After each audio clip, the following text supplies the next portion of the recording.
We will guide you through how to draw a triangle in Circle AutoCAD. Quick disclaimer, skipping a single step will affect your final result, so you need to follow this step-by-step guide carefully.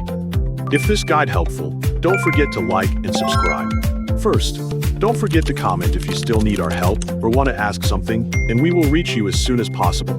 Second, begin by opening AutoCAD and click New to create a new drawing. Type circle in the command line and press Enter to create the first circle. Specify the center point of the circle in the drawing area. Enter the required radius, such as 50, and press Enter to complete the circle. Next, type polygon in the command line and press Enter to create the triangle inside the circle.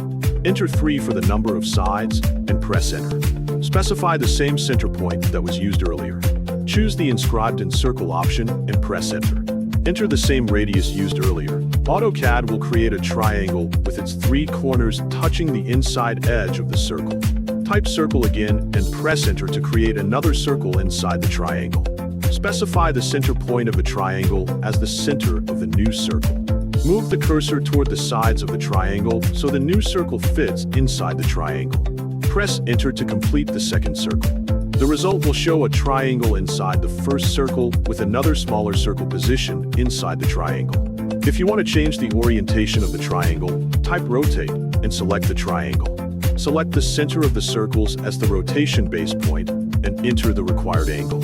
Select the triangle and change its color from the Properties panel or the Home tab to make it easier to distinguish from the circles. To add a second color to the 3D triangle, create a new layer in Layer Properties. Choose a different color and make it current. Type hatch if you want to fill the triangular area or another enclosed area with a pattern. Finally, save the completed drawing by pressing Ctrl+S and give the AutoCAD file a suitable name.